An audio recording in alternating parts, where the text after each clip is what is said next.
Go find another table. This one's for family, not adopted girls." My sister Victoria's voice rang through the elegant dining room of Belmonts, one of Seattle's most exclusive restaurants. Laughter erupted around the table, my parents, my brother Kenneth, and Victoria's husband all joining in like it was the funniest joke they'd ever heard. I stood there holding my clutch, my face burning with humiliation as other diners turned to stare. The chandeliers sparkled overhead, casting warm light on the white tablecloths and crystal glasses, but I felt cold inside. My name is Rachel, and I'm 27 years old. I've lived with this family for 22 years, ever since they adopted me when I was 5. 22 years of being reminded I didn't belong, that I was different, that I was less than. The only person who ever made me feel like I mattered was Grandma Dorothy, my adoptive mother's mother, who was sitting at the far end of the table with a strange expression on her face. "Victoria, that's enough," I said quietly, trying to maintain some dignity. "Oh, don't be so sensitive," my mother Patricia chimed in, waving her manicured hand dismissively. "We're just teasing. You know how Victoria is." I knew exactly how Victoria was. At 32, she'd perfected the art of making me feel small while maintaining the facade of family unity. Growing up, she got the best bedroom, the newest clothes, the expensive college education. I got hand-me-downs and community college. She got praised for mediocre achievements. I got criticized for excellence. "Sit down, Rachel," my father Gregory ordered. "You're making a scene." I sat, swallowing the protest rising in my throat. This dinner was supposed to celebrate Victoria's latest business deal, some real estate investment that my parents had helped finance. They were always helping Victoria. When I'd asked for a loan to start my graphic design business 3 years ago, they'd laughed and told me to be realistic. The evening dragged on with conversation flowing around me like I wasn't there. Victoria bragged about her new Mercedes. Kenneth discussed his promotion at the bank. My parents beamed with pride, asking questions, offering congratulations. When I tried to mention the major client I had just landed, a contract worth $50,000, my mother cut me off. "That's nice, dear. Kenneth, tell us more about your bonus." By the time dessert arrived, I'd retreated into myself, the familiar numbness settling over me.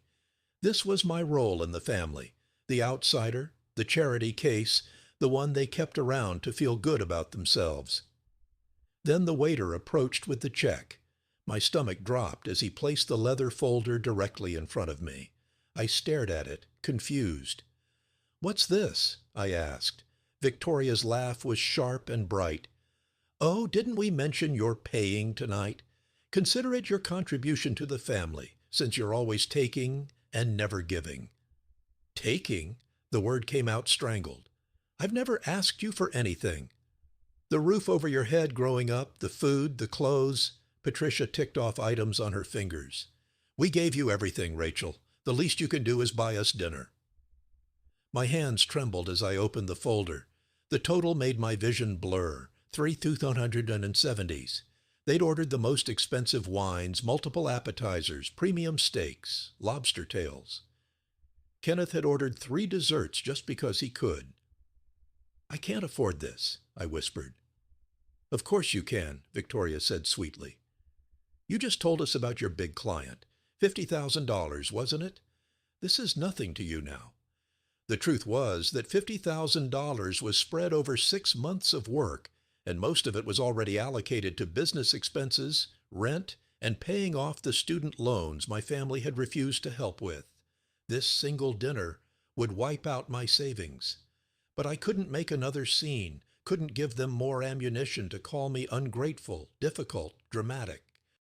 With shaking hands, I pulled out my credit card and placed it in the folder. The waiter whisked it away, and I forced myself to smile, to sip my water, to pretend this wasn't devastating me. Victoria was already talking about their upcoming vacation to Tuscany. My parents were planning to join them. Nobody asked if I wanted to come. They never did. When the waiter returned with my card and receipt, I signed with numb fingers. $3,207 for the privilege of being humiliated by people who were supposed to love me. Well, that was lovely, Patricia said, dabbing her lips with her napkin. Same time next month. Next month. They expected this to become a regular thing. I opened my mouth to protest, to finally say enough was enough, when a voice cut through the chatter. Just a moment, please. Everyone fell silent. Grandma Dorothy, who had been quiet all evening, was standing at her end of the table. At 78, she still commanded attention, her silver hair perfectly styled, her posture straight as a rod. Something in her expression made my chest tighten. The restaurant seemed to hold its breath. Grandma Dorothy had always been different from the rest of the family. While my parents and siblings treated me like an obligation, she'd been the one who showed up at my school plays, who remembered my birthday, who asked about my dreams. She was also the wealthiest person I'd ever known, a self-made billionaire who'd built a pharmaceutical empire from nothing. But lately, she'd been quieter, watching. I'd noticed her observing family gatherings with an intensity that made me wonder what she was thinking. "Mother, what is it?" Patricia asked, irritation creeping into her voice. "We were just about to leave." "Sit down, all of you." Grandma Dorothy's voice carried authority that made even my father straighten in his chair. "I have something to say, and you're going to listen." Victoria rolled her eyes, but stayed seated. Kenneth checked his phone under the table. My parents exchanged confused glances. Grandma Dorothy's gaze swept across each of them before landing on me. Something flickered in her eyes. Sadness, maybe, or disappointment in everyone else. "I've been watching this family for years," she began, her voice steady but cold. "Watching how you treat Rachel, how you've always treated her." "Mother, really?" Patricia protested. "This isn't the time." "Be quiet." The command was so sharp that my mother actually obeyed. "I'm 78 years old, and I've spent the past few months thinking about my legacy, about where my money should go when I'm gone." The table went very still. My father's fork clinked against his plate as he set it down. Victoria's smug expression faltered. "We all know how this works," Grandma Dorothy continued. "The bulk of my estate goes to Patricia, then distributed among the grandchildren. That's what the current will says." I watched Victoria's face light up with greed. She'd been counting on that inheritance for years, planning elaborate purchases, making investments based on money she didn't even have yet. "But I've had my lawyer draw up a new will." Grandma Dorothy pulled an envelope from her purse. "Signed and notarized yesterday." The silence was suffocating. "You can't be serious," Kenneth said. "You're changing your will. Because of what? A stupid joke?" "A joke!" Grandma Dorothy's laugh was bitter. "I've watched you all mock and belittle Rachel for over 2 decades. I've watched you exclude her, humiliate her, treat her like she's less than human, and tonight you made her pay for your excess while you laughed about it." "We were just having fun," Victoria protested, but her voice wavered. "Fun?" Grandma Dorothy repeated the word like it tasted foul. "You think cruelty is fun? You think making someone feel worthless is entertainment?" My heart was pounding so hard I thought everyone could hear it. Grandma Dorothy walked slowly around the table until she stood beside me. Her hand rested gently on my shoulder. "Rachel is the only one in this family who's shown true character," she said. "She's worked for everything she has. Built a business from nothing with no help from any of you. She's kind, talented, and resilient despite your best efforts to break her spirit." "Mother, you're being dramatic," Gregory said, but his voice lacked conviction. "Am I?" Grandma Dorothy's eyebrows rose. "Patricia, when was the last time you asked Rachel about her life? Really asked and actually listened to the answer?" My mother's mouth opened and closed. "Kenneth, have you ever congratulated your sister on her accomplishments? Ever acknowledged her success?" My brother stared at his plate. "Victoria, have you spent even one day treating Rachel like family instead of a servant?" My sister's face flushed red with anger and embarrassment. Grandma Dorothy looked at each of them, her disappointment evident. "You've all failed spectacularly. You took in a little girl who'd lost everything, And instead of giving her love and support, you've spent 22 years making her pay for the kindness you never actually showed." The weight of her words settled over the table like a heavy blanket. Other diners had stopped pretending not to listen. Waitstaff hovered at a distance, sensing the drama. "So here's what's going to happen," Grandma Dorothy said, her voice gaining strength. "My entire estate, every dollar, every property, every investment is going to Rachel."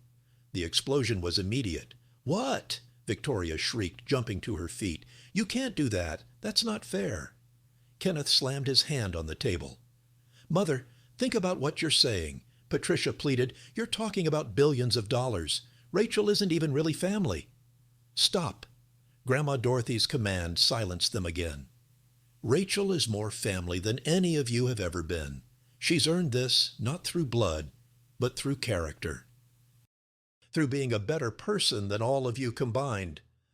I sat frozen, unable to process what was happening. Billions of dollars. Grandma Dorothy's entire fortune. It was impossible, unreal, too enormous to comprehend. "You're being manipulated," Gregory said desperately. "Rachel must have done something." "Rachel has done nothing but survive your abuse," Grandma Dorothy cut him off. "And that ends tonight." She pulled out her phone and made a call. "Thomas, it's Dorothy. Yes. File the new will immediately. Make sure it's ironclad and prepare the trust documents for Rachel." My family's faces ranged from shock to fury to disbelief. Victoria looked like she might actually faint.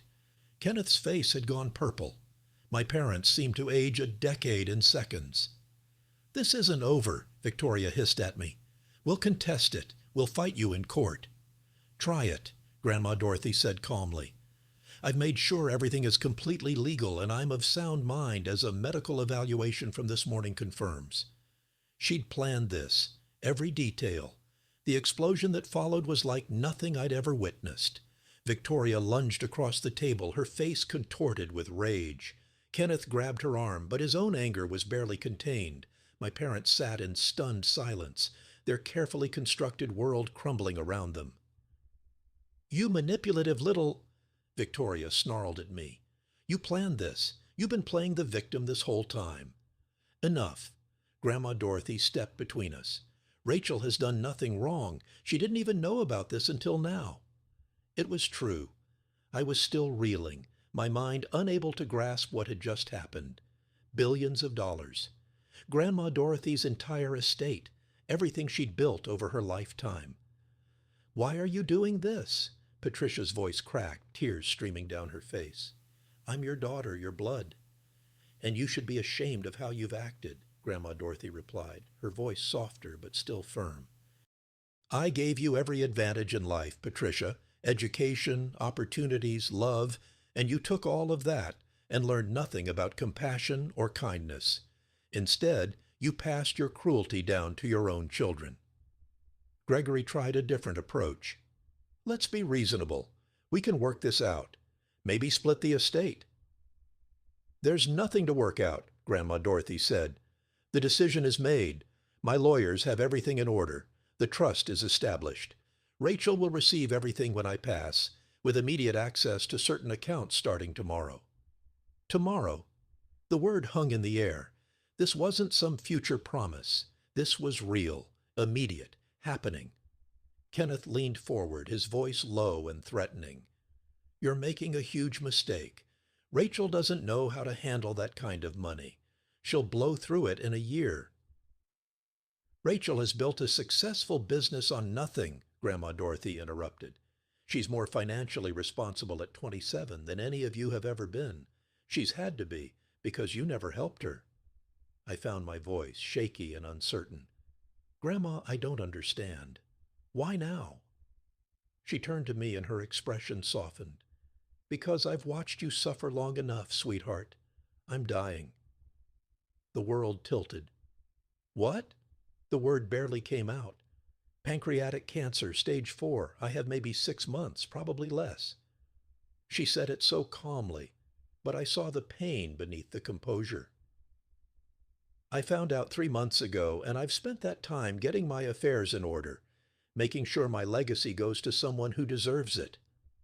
Tears blurred my vision. Grandma Dorothy was dying. The one person who'd ever truly loved me was leaving. "Oh, don't cry, Rachel." She pulled me into a hug, and I breathed in her familiar perfume, lilac and vanilla. "This isn't sad. This is justice." Around us, the restaurant had gone completely silent. Even the kitchen noise had died down. Everyone was watching this family implode in real time. "You can't be serious about this," Patricia tried again, desperation making her voice shrill. "Mother, please think about your grandchildren. Think about the family legacy." "I am thinking about it," Grandma Dorothy said. "That's exactly why I'm doing this. The family legacy should be compassion, hard work, and integrity. Rachel embodies all of that. The rest of you embody greed, cruelty, and entitlement." Victoria's hands were shaking. "We'll sue. We'll prove you're not in your right mind." "Good luck with that." Grandma Dorothy's smile was sharp. "I have medical evaluations, psychological assessments, and testimony from dozens of witnesses about your treatment of Rachel over the years. My lawyer has been documenting everything for months. She'd been planning this carefully, methodically, protecting me even as her own time ran short." "I want to go home," I whispered. "Of course." Grandma Dorothy kept her arm around me. "Thomas is outside with the car. He'll take us both to my place. We have a lot to discuss." As we turned to leave, Kenneth blocked our path. "This isn't fair. She's not even really one of us." "Move." Grandma Dorothy's voice was ice. "Or I'll have security remove you." He stepped aside, but the hatred in his eyes made me flinch. We walked through the restaurant in silence, every eye following us. The cool Seattle air hit my face as we stepped outside, and I gulped it down, trying to steady myself. A sleek black car waited at the curb. Thomas, Grandma Dorothy's driver of 30 years, opened the door with a knowing smile. "Miss Rachel, welcome." "Thomas knows everything," Grandma Dorothy said as we slid into the back seat. "He's been helping me plan this for weeks." The car pulled away from the restaurant, leaving my family, former family, standing on the sidewalk in shock. Through the rear window, I saw Victoria screaming something, her face twisted with rage. Kenneth was on his phone, probably calling a lawyer. My parents stood together, looking lost and broken. I should have felt something, guilt maybe, or fear. But all I felt was numb exhaustion mixed with a strange sense of freedom. "Are you really dying?" I asked Grandma Dorothy, my voice small. "Yes." She took my hand, her skin paper thin, but her grip surprisingly strong. "But I'm not afraid. I've lived a full life, Rachel. Built an empire, raised a family, made my mark. Now I get to ensure that everything I've worked for goes to someone worthy." "I don't know if I can do this," I admitted. "I don't know how to be rich. I don't know how to run your companies." "You'll learn," she said confidently. "You're smart, hardworking, and you have good instincts. And you'll have an excellent team to guide you. I've made sure of that." The city lights blurred past the window as we drove toward her estate in Madison Park. "What happens now?" I asked. "Now?" Grandma Dorothy squeezed my hand. "Now we prepare you for your new life, and we make absolutely certain that your family can never hurt you again." The next morning I woke up in one of Grandma Dorothy's guest rooms, momentarily disoriented by the silk sheets and the view of Lake Washington through floor-to-ceiling windows. Then the memories crashed back. The restaurant, the bill, the announcement, everything. My phone had been buzzing nonstop since I'd turned it back on. 43 missed calls from Victoria, 27 from my mother, 16 from Kenneth, dozens of texts ranging from pleading to threatening. I scrolled through them with a strange detachment. "You're being selfish. Think about the family. Patricia, I'll destroy you in court. You won't see a penny. Victoria, we need to talk. This can still be fixed.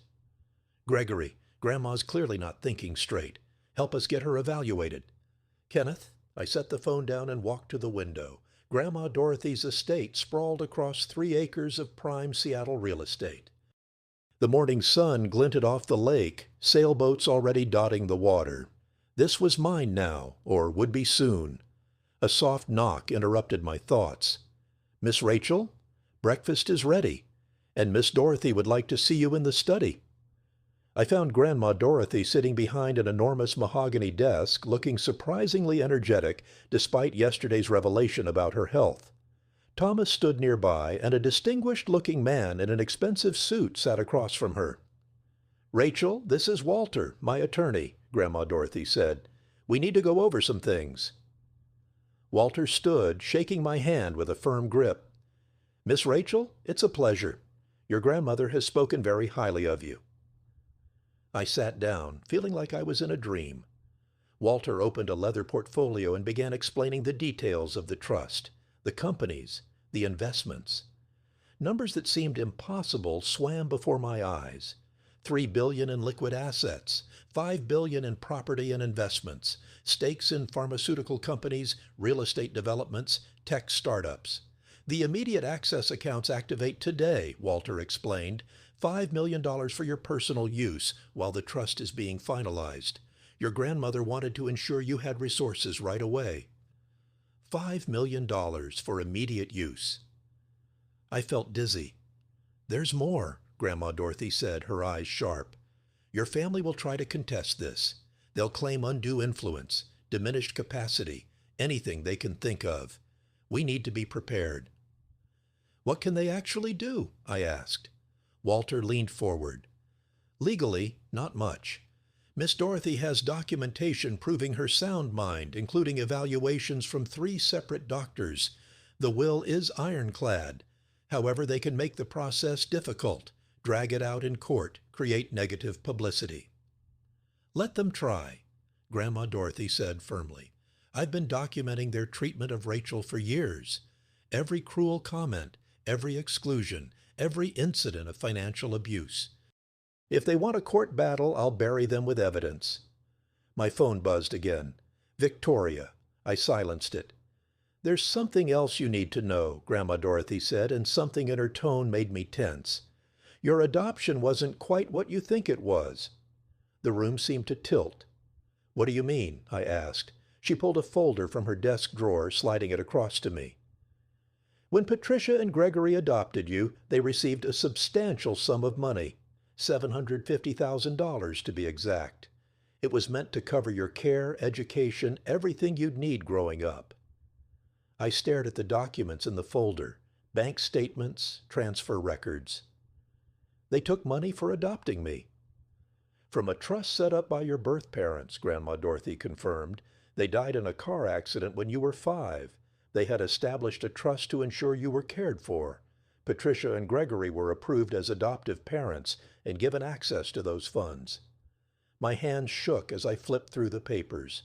$750,000, and I'd worn second-hand clothes, gone to community college on student loans, been told the family couldn't afford to help me. "They spent it all," I whispered, seeing the account statements. "Vacations, cars, Victoria's private school tuition, Kenneth's college fund. They spent my money on everyone but me." "Yes," Grandma Dorothy said quietly. "I only discovered this myself 2 years ago. I've been investigating since then, gathering evidence. That's theft, Rachel. They stole from a child." The betrayal cut deeper than anything else. It wasn't just cruelty or favoritism. They'd profited from my loss, taken money meant for my care, and used it to spoil their biological children while treating me like a burden. "Why didn't you tell me sooner?" I asked. "Because I needed to be sure, needed all the documentation perfect and legal." She paused, looking older suddenly. "And because I knew that once you learned the truth, there would be no going back. Your relationship with them, toxic as it was, would be over completely." She was right. Any tiny part of me that had hoped for reconciliation, that had wondered if maybe I was too sensitive or ungrateful, died in that moment. They hadn't just been cruel. They'd been criminals. What do I do? I felt lost, overwhelmed. "You let me handle it," Grandma Dorothy said. "Walter has already filed a civil suit against Patricia and Gregory for misappropriation of trust funds. With interest over 22 years, they owe you approximately $2.3 million. My phone exploded with calls again. This time it was my father. "Answer it," Grandma Dorothy said. "Put it on speaker. Let's hear what he has to say." With shaking hands, I accepted the call. "Rachel." Gregory's voice was desperate. "Rachel, please, we need to talk. Your grandmother isn't thinking clearly." "She seems perfectly clear to me," I said, my voice steadier than I felt. "This is insane. You can't possibly think you deserve her entire fortune. You've been with us for 22 years, and suddenly you turn on us the moment money is involved." "The moment money is involved," I repeated. "You mean like the $750,000 you took for adopting me? The money you spent on everyone except me?" Silence. "I don't know what lies she's been telling you." "Bank records don't lie, Dad." The word felt bitter. "Walter has all the documentation. You stole from me. You both did." Patricia's voice came through the phone, shrill with panic. "That money was for raising you, for housing you, feeding you. You gave me hand-me-downs and made me pay my own way through college," I said. "Meanwhile, Victoria got designer clothes and a full ride to a private university. Kenneth got a new car at 16. I got nothing." "You're being ungrateful," Gregory tried. "We gave you a home." "You gave me a prison," I said. The words felt powerful, liberating. "You made me feel worthless every single day, and you did it while spending money that was meant for me." "We'll fight this," Patricia threatened. "We'll take you to court." "Please do," Grandma Dorothy cut in. "I'd love to see you explain the financial records to a judge. Explain how you took money meant for a grieving 5-year-old and spent it on luxury vacations." The call ended abruptly. They'd hung up, probably to call their own lawyer. I felt Walter's hand on my shoulder. "Miss Rachel, I know this is overwhelming, but you need to understand. You hold all the cards here. They have no legal ground to stand on." "They'll try anyway," I said. "Of course they will," Grandma Dorothy agreed. "But they'll lose. And when they do, you'll never have to see them again." 3 days later, the story hit the media. Somehow, and I suspected Victoria was behind it, the details of Grandma Dorothy's will change had leaked to the press. "Billionaire disinherits family for adopted granddaughter," screamed the headlines. My phone wouldn't stop ringing with reporters wanting statements.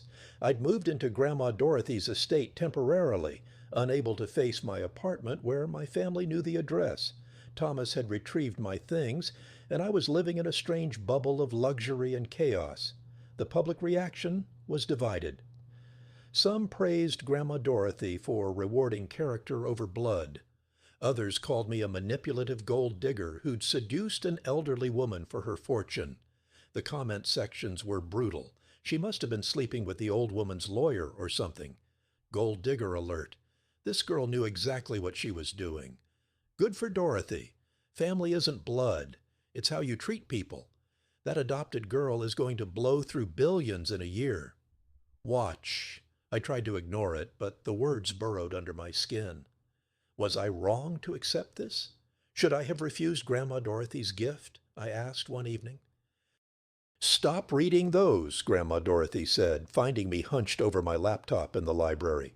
She looked frailer than she had days ago, the cancer clearly progressing. "People will always have opinions. Let them talk." "They're calling me terrible things," I said. "They called me terrible things when I built my first company," she replied, settling into the chair beside me. "Said I was too aggressive, too masculine, too ambitious. A woman couldn't possibly succeed in pharmaceuticals. I proved them wrong." She took my hand, her grip weaker now. "You'll prove them wrong too, Rachel, not by defending yourself, but by being exactly who you are, kind, hard-working, principled." That afternoon, Walter arrived with news. "Patricia and Gregory have officially filed to contest the will," he said. "They're claiming diminished capacity and undue influence." "Let me see," Grandma Dorothy said. Walter handed over the legal documents. I read over her shoulder, my anger building with every word. "They claimed I'd isolated Grandma Dorothy from her family, that I'd manipulated a sick elderly woman, that I'd taken advantage of her declining mental state." "This is ridiculous," I said. I didn't even know about the cancer until that night. We have evidence proving otherwise, Walter assured me, including testimony from medical staff, friends, business associates. They're grasping at straws. But something in Walter's expression made me nervous. "What aren't you telling me?" I asked. He exchanged a glance with Grandma Dorothy. "Victoria has hired a private investigator," he said. "They're digging into your background, looking for anything they can use against you." My stomach dropped. "There's nothing to find." "We know that," Grandma Dorothy said. "But they'll try to create something, twist innocent situations, take things out of context." As if on cue, my phone rang, an unknown number. Against my better judgment, I answered. "Rachel, it's so good to finally reach you." The voice was unfamiliar, syrupy sweet. "I'm Jennifer Cole from Seattle Scene Magazine. I'd love to chat about your relationship with Dorothy." "No comment," I said, moving to hang up. "Wait, I just have a few questions about the allegations." "What allegations?" "About your business. There are questions about where you got your startup capital. Some people are suggesting Dorothy funded it years ago, that you've been planning this takeover for a long time." My blood ran cold. "That's not true. I built my business with my own money." "Can you prove that? Do you have documentation?" I hung up, my hands shaking. "They're trying to create a narrative," Walter said grimly, "that you've been grooming Dorothy for years, that everything you've accomplished was really her money. But it wasn't. I have loan documents, business records." "We know," Grandma Dorothy soothed, "and we'll prove it. But Rachel, you need to prepare yourself. This is going to get worse before it gets better." She was right. By evening, social media was flooded with theories. Anonymous accounts, probably my family, were spreading rumors that I'd failed out of community college. I had graduated with honors. That my business was failing. It was thriving. That I'd had multiple affairs with wealthy older men. I had barely dated in years. The cruelest rumor was that I'd somehow caused my birth parents' death to access their trust fund. I was 5 years old when they died, but facts didn't matter to internet trolls. I closed my laptop, feeling sick. "Miss Rachel?" Thomas appeared at the library door. "There are reporters at the gate. Quite a few of them." I walked to the window overlooking the front of the estate. News vans lined the street. Cameras pointed at the house. My private life was now a public spectacle. "This is what they want," I said quietly. "They want me to crack, to do something that makes me look bad." "Then don't give them the satisfaction," Grandma Dorothy said. She looked exhausted, but her eyes were still fierce. "We fight this the right way, with truth, with evidence, with dignity." That night, I couldn't sleep. I kept replaying moments from my childhood. Patricia telling me I was lucky they'd taken me in. Victoria laughing when I didn't get invited to her birthday party. Kenneth pushing me into the pool at a family gathering while everyone laughed. Every moment of exclusion, every casual cruelty, all building to this moment. Around 2 in the morning, my phone buzzed with a text from an unknown number. "You're going to regret this. We'll destroy you." V. Victoria, threatening me from a burner phone. I screenshotted it and sent it to Walter. Evidence. Grandma Dorothy had taught me well. The next morning brought a new development. Kenneth showed up at the estate, somehow talking his way past security. I found him in the foyer arguing with Thomas. "I need to see Rachel," he was saying. "Please, it's important." "It's okay, Thomas," I said, though my heart was racing. "I'll talk to him." Kenneth looked terrible, unshaven, his clothes wrinkled, dark circles under his eyes, nothing like the polished banker I'd grown up with. "Rachel, please," he said. "We need to fix this. The family is falling apart." "The family fell apart a long time ago," I said. "You're just noticing now because money's involved." "That's not fair. I know we weren't always. I know we could have been better to you, but this?" He gestured around the estate. "Cutting us out completely. That's too far." "Too far?" My voice rose despite my attempt to stay calm. Kenneth, you pushed me into a pool when I was 12, and I nearly drowned because I didn't know how to swim. Nobody taught me because swimming lessons were for real family. Victoria told everyone at school I was adopted because my real parents didn't want me. Mom forgot my birthday 3 years in a row. Dad told me I should be grateful for scraps. And you all spent $750,000 that was meant for me while I worked 3 jobs to pay for community college. Kenneth's face went white. I didn't know about that money. I swear.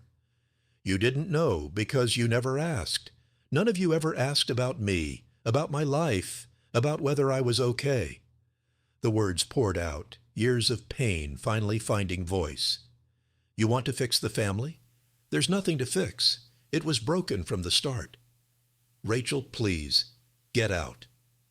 My voice was steady now, cold. Get out of this house and don't come back. You're making a mistake, Kenneth said, but there was no conviction in it. When Grandma's gone, you'll have no one. I already had no one, I said. At least now I'll have resources to build an actual life. Thomas escorted Kenneth out. Through the window, I watched my brother walk to his car, shoulders slumped. For a moment, just a moment, I felt a pang of something. Not quite guilt, but a sad acknowledgement of what could have been if they'd chosen differently. That afternoon, Walter called an emergency meeting. His expression was grave. Victoria's legal team has found something, he said. Or rather, they claim to have found something. They're alleging that you forged documents related to your business, specifically contracts with clients. They're trying to paint you as dishonest, someone capable of manipulating Dorothy. That's insane, I said. All my contracts are legitimate. We know that, but they're filing a motion to delay the will proceedings pending an investigation. It's a stall tactic, but it could work. Grandma Dorothy's hand slammed on the desk, startling us both. Despite her frailty, anger gave her strength. Absolutely not. Walter, file an emergency motion to expedite. I want this settled before... She didn't finish the sentence. Before she died. Dorothy, you should rest, Walter began. I'll rest when this is done, she snapped. My granddaughter is being attacked by vultures masquerading as family. We end this now. Walter nodded and pulled out his phone, stepping away to make calls. Grandma Dorothy turned to me, her eyes fierce despite the exhaustion evident in her face. Rachel, I need you to do something for me. Anything. I'm holding a press conference tomorrow. I'm going to tell the truth, all of it, about the stolen money, the abuse, everything. But I need you to be there with me. The world needs to see you, hear from you directly. Terror gripped me. I can't. I'll say something wrong. You'll be perfect, she said firmly, because you'll tell the truth. That's all you need to do. That night I barely slept again. I kept rehearsing what I might say, then abandoning it. How do you sum up 22 years of pain in a few minutes? How do you make strangers understand? The press conference was scheduled for 2 p.m. at Grandma Dorothy's downtown office. When Thomas drove us there, the media presence was overwhelming. Cameras everywhere, reporters shouting questions, a crowd of onlookers documenting everything on their phones. Walter had prepared a statement, but when I looked at Grandma Dorothy, really looked at her, I saw how much this was costing her. She was dying, using her last reserves of strength to fight for me. The conference room was packed, cameras rolling, lights bright, the air thick with anticipation. Grandma Dorothy sat beside me at a long table, Walter on her other side. She looked small, but unbreakable. Thank you for coming, she began, her voice surprisingly strong. I'm here to address the rumors and allegations surrounding my will and my granddaughter Rachel. She laid it all out. The documentation of abuse, the stolen trust fund money, years of emotional and financial manipulation. She showed bank records, medical evaluations proving her sound mind, testimony from witnesses. It was methodical, devastating, irrefutable. Some have suggested Rachel manipulated me, Grandma Dorothy said, her gaze sweeping the room. The truth is the opposite. My biological family manipulated her. They took a grieving 5-year-old child and used her as a punching bag for their own inadequacies. They stole from her, belittled her, and made her feel worthless. Despite all of that, Rachel built a life, a successful business. She became kind, compassionate, hard-working, everything they are not. Then she gestured to me. Rachel would like to say a few words. My mouth went dry. Every eye in the room was on me. I could see the judgment, the curiosity, the skepticism. I cleared my throat. I don't know what to say that my grandmother hasn't already said, I began. I never wanted this attention. I never wanted to be rich or famous or involved in legal battles. I just wanted a family that loved me. I wanted parents who cared if I was okay, siblings who celebrated my successes instead of mocking them. I wanted to belong somewhere. I looked directly at the cameras. I know some of you think I'm a gold digger, that I manipulated a dying woman for money, but I didn't even know about the inheritance until that night at the restaurant.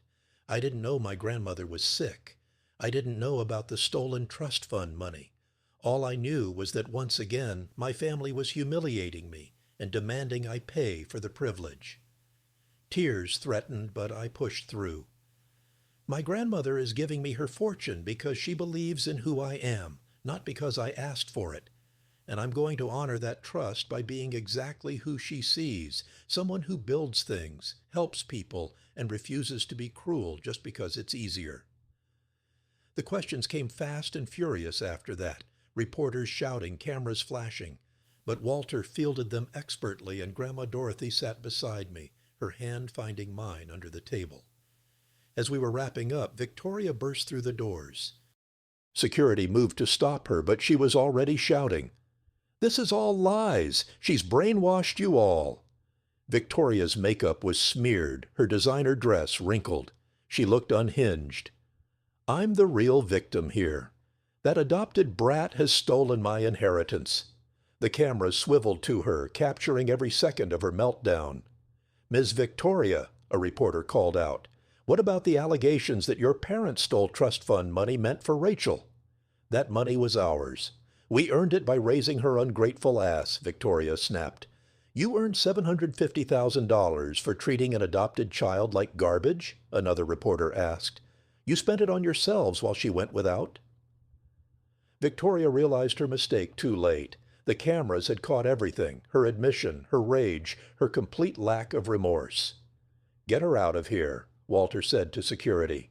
As Victoria was escorted out, still screaming threats, I watched the reporters frantically typing on their phones. The narrative had just shifted. Victoria had given them the villain they needed, and it wasn't me. Grandma Dorothy squeezed my hand. "Well," she said quietly, "I don't think we could have planned that better if we tried." Despite everything, I almost smiled. Victoria had destroyed herself, and she'd done it on camera for the world to see. The video of Victoria's meltdown went viral within hours. By evening, it had been viewed over 10 million times. News outlets played it on loop, dissecting every word, every unhinged expression. Social media exploded with commentary. Did she really just admit they took money for raising an adopted kid? This family is toxic. Rachel deserves everything. Victoria just destroyed her own case in under 60 seconds. Brilliant. That look on her face when she realized what she said, priceless. The public opinion shifted overnight. What had been a divided conversation became a landslide of support for me and condemnation for my family. Memes spread. Commentary videos analyzed the situation. Legal experts weighed in, all agreeing that Victoria's admission had essentially torpedoed any chance of contesting the will. I watched it all from Grandma Dorothy's study, still processing. Walter sat across from me, looking pleased.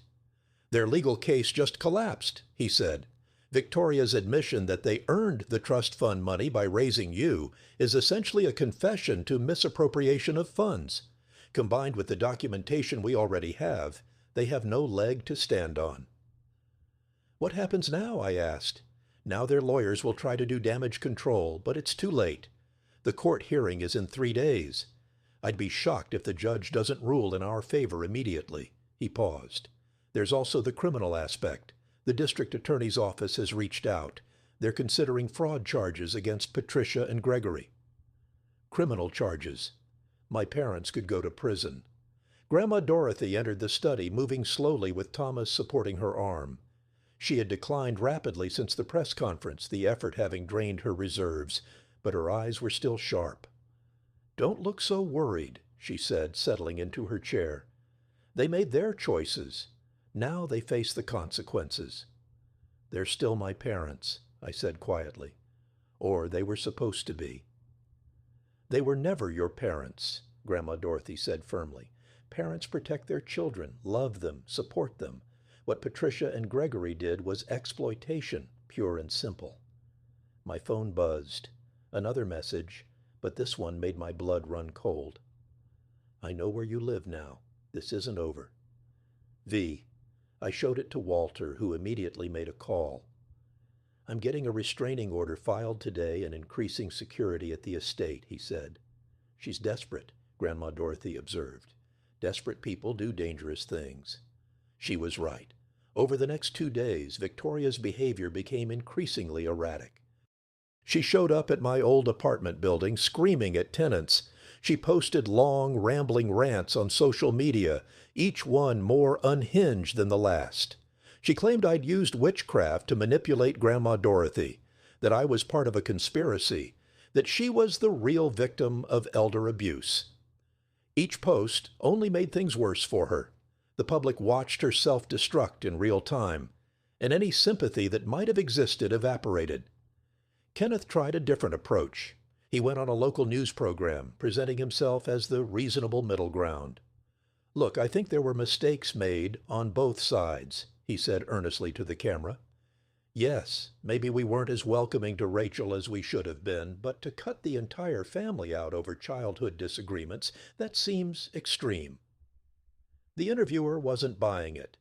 "Mr. Kenneth, are you aware that your parents received $750,000 intended for Rachel's care, which they allegedly spent on your education and your sister's?" Kenneth's composure cracked. "That money was for the whole family. Rachel benefited from it, too." "She wore hand-me-downs while your sister got designer clothes. She took out loans for community college while you attended a private university fully funded. How exactly did she benefit?" Kenneth ended the interview early, but the damage was done. The public saw through him. My father tried yet another tactic, appealing to sympathy. He gave a tearful interview about how he'd loved me like a daughter, how this was breaking his heart, how families should forgive each other. "We made mistakes," Gregory said, his voice breaking. "What parent hasn't? But to be cut off completely, to be accused of theft, it's destroying us. Patricia can barely get out of bed. Kenneth's marriage is suffering. Victoria is having a breakdown. All because we weren't perfect." The interviewer, the same one who had dismantled Kenneth, showed no mercy. "Mr. Gregory, you're describing what you did as not being perfect, but investigators have documented years of emotional abuse, financial exploitation, and systematic exclusion of Rachel from family activities. This goes beyond imperfection. That's not abuse. That's just family dynamics. Every family has issues. Every family doesn't steal $750,000 from a child. My father walked out too. But my mother's approach was the most calculated. Patricia hired a PR firm and gave a carefully crafted interview to a sympathetic journalist. She wore a simple dress, minimal makeup, positioned herself in soft lighting. She cried at all the right moments. "I loved Rachel from the moment we brought her home," Patricia said, dabbing her eyes. "She was this beautiful, broken little girl who'd lost everything. I wanted to give her a family, a home, love. Yes, we were stricter with her than with our biological children. Maybe that was wrong, but we were trying to prepare her for a hard world. We knew she'd faced challenges as an adopted child, and we wanted her to be strong." The journalist ate it up. "And the money?" the interviewer asked gently. "That money was meant for her care." "And that's what we used it for," Patricia said. "Housing, food, utilities. Raising a child is expensive. Maybe we should have documented every expense, but we were a family, not a business." She looked directly into the camera. "Rachel, if you're watching, please know I love you. I always have. Can we please just talk without lawyers, without the media, just mother and daughter? I watched the interview with Grandma Dorothy and Walter. When it ended, I felt sick. She's good, Walter admitted. This is the most sympathetic they've looked since this started. She's a liar, I said flatly. She never loved me. This is just another manipulation. I know, Grandma Dorothy said, but some people will believe her. The question is, do you care? Did I? A week ago, I might have cared desperately. I'd have wanted everyone to know the truth, to see Patricia for what she really was. But now, no, I said. I don't care what strangers think. The people who matter know the truth. Grandma Dorothy smiled. Good girl. The court hearing arrived on a gray Seattle morning. The courthouse was surrounded by media, protesters holding signs both for and against me, curiosity seekers hoping for a glimpse of the drama. Walter had arranged for us to enter through a private entrance, but I could still hear the noise outside. Grandma Dorothy looked frail in her wheelchair. We'd finally convinced her to use one, but her spine was still straight. I held her hand as we entered the courtroom. My family was already there. Patricia, Gregory, Kenneth, and Victoria sat at the contesting table with their team of lawyers. Patricia had maintained the soft, sympathetic appearance from her interview. Gregory looked tired and defeated. Kenneth wouldn't meet my eyes. But Victoria stared at me with pure hatred. The judge, a stern woman in her 60s named Judge Morrison, entered, and everyone rose. This is a hearing regarding the will of Dorothy Hayes and the contest filed by Patricia Hayes and family, Judge Morrison began. I've reviewed the documentation submitted by both parties. Counsel, your opening statements. The family's lawyer went first, a slick man named Robert, who argued that Grandma Dorothy had been unduly influenced, that her illness had impaired her judgment, that the will should be set aside in favor of the previous version. Then Walter stood. He didn't argue or plead. He simply presented facts. Bank records showing the stolen trust fund money. Medical evaluations from 3 separate doctors confirming Grandma Dorothy's sound mind. Testimony from business associates about her mental acuity. Documentation of the abuse I'd suffered. Photos, recordings, witness statements. And finally, Victoria's viral video confession. Your Honor, Walter concluded, this is not a case of undue influence. This is a case of a woman choosing to leave her estate to someone who deserves it, and a family angry that their victim has finally escaped their control. Patricia's lawyer tried to counter, but Judge Morrison cut him off. I've seen enough, she said. The evidence is overwhelming. Miss Hayes was clearly of sound mind when she executed her new will. The documentation of abuse is extensive and credible, and the admission by Victoria Hayes that the family earned money meant for Rachel's care essentially confirms the allegations of financial exploitation. My heart began to race.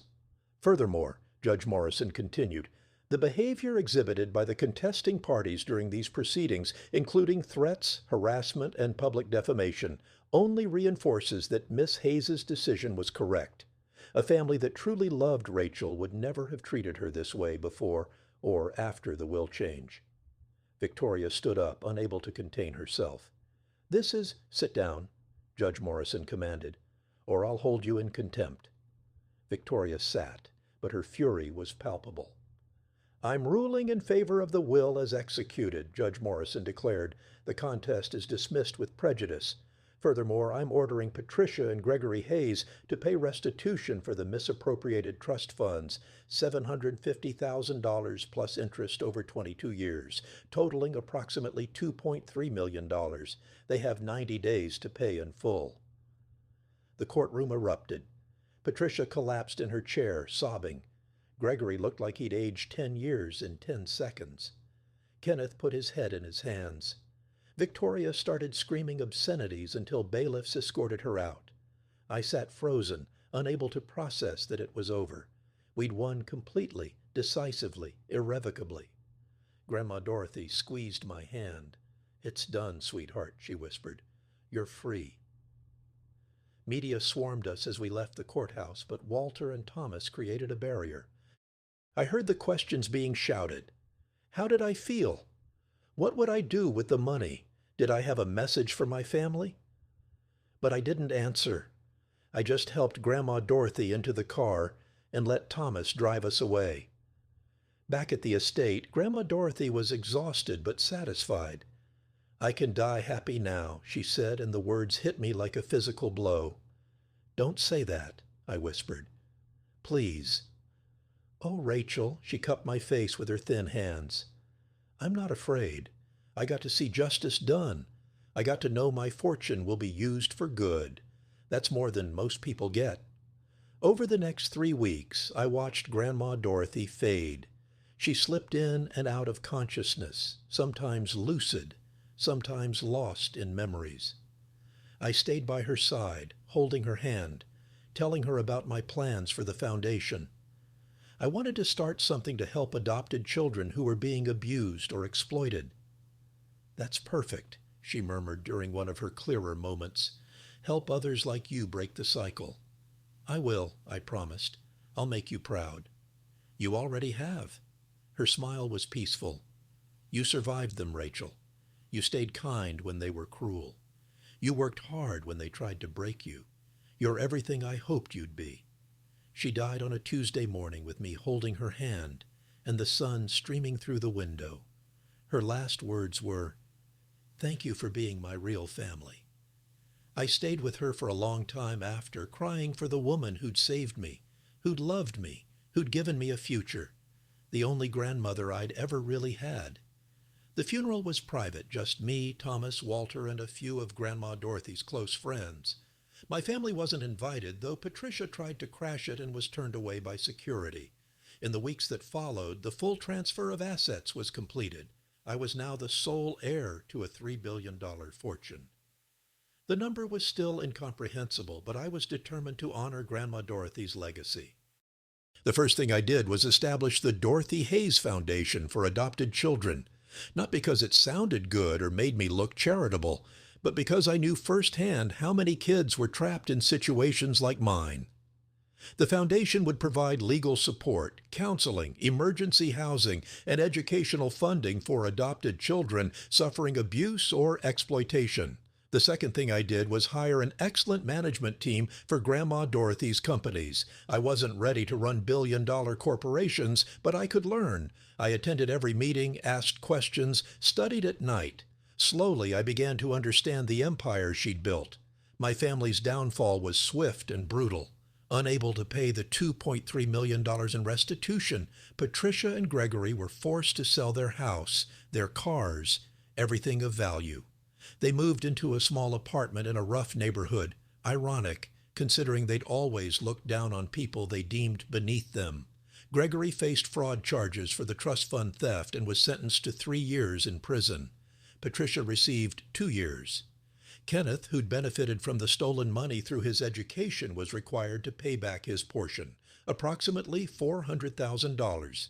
His marriage collapsed under the financial strain, and last I heard, he was working 2 jobs to make the payments.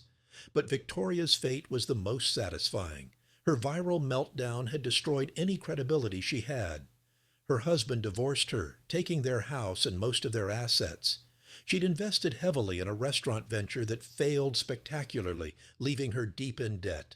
The private investigator she'd hired to dig up dirt on me was now suing her for unpaid fees. She'd tried to write a tell-all book, but publishers rejected it after fact-checkers found it full of lies. She'd attempted to start a YouTube channel, but the comments were so brutal, she deleted it. She'd even tried to reconcile with me, not out of genuine remorse, but desperate hope I'd give her money. I'd read her email once. "Rachel, I know we had our differences, but we're still sisters. Family forgives family. I'm struggling right now, and I know you're doing well. Maybe we could meet for coffee, talk about the past, and build a future together." I deleted it without responding. 6 months after Grandma Dorothy's death, I stood in the foundation's new headquarters, a beautiful building in downtown Seattle dedicated to helping children like I'd been. The walls were covered with photos of kids we'd already helped, stories of escape and new beginnings. Thomas stood beside me, having accepted a position as the foundation's operations director. Miss Dorothy would be proud, he said. I hope so, I replied. My phone buzzed. Another message from my family. They never stopped trying. This one was from Kenneth. Rachel, Mom and Dad are struggling. Dad's in prison. Mom's barely surviving. I know you're angry, but they're still your parents. Can't you find it in your heart to help? I typed my response carefully. They were never my parents. They were people who took money to raise me, and instead used me as a punching bag for their inadequacies. I owe them nothing. But I'll make you a deal. I'll donate the exact amount they stole from me, $750,000, to a fund helping adopted children escape abusive families, in their names. That's the only legacy they'll have. I hit send and blocked his number. A year later, I was featured in a business magazine, not as the adopted girl who inherited billions, but as a CEO running multiple successful companies and a growing foundation that had helped over 500 children. The article focused on my work, my vision, my accomplishments. There was a small mention of my family drama, but it was in the past now. The narrative had shifted. I wasn't the victim anymore. I wasn't the gold digger or the manipulator. I was simply Rachel, a woman who'd survived, thrived, and chosen to help others do the same. I'd heard through mutual acquaintances that Victoria was working in telemarketing, barely making ends meet. That Patricia, released from prison, was living in a women's shelter. That Gregory was still incarcerated, his health failing. That Kenneth was bankrupt, his expensive education worthless without the connections and money that had always propped him up. Part of me, the part that remembered being a hurt little girl, felt a twinge of something. Not quite satisfaction, not quite pity, just acknowledgement that actions have consequences, that cruelty eventually circles back. My family never recovered from their fall. Victoria's attempts to rebuild her life repeatedly failed, each venture collapsing under the weight of her reputation and poor decisions. Patricia and Gregory lived out their remaining years in poverty and isolation, their biological children, too, consumed with their own struggles to help. Kenneth's pride never allowed him to accept jobs he deemed beneath him, keeping him perpetually on the edge of financial ruin. They'd built their lives on a foundation of cruelty and entitlement, and when that foundation crumbled, they had nothing left to stand on. As for me, I built something lasting from the ashes of that painful past. Each child the foundation saved, each life changed, each cycle of abuse broken. That was my real inheritance from Grandma Dorothy. Not the money, but the understanding that sometimes the best revenge isn't destruction, but becoming everything they said you couldn't be, and watching them destroy themselves while you're busy building something beautiful. That was simply justice taking its natural course.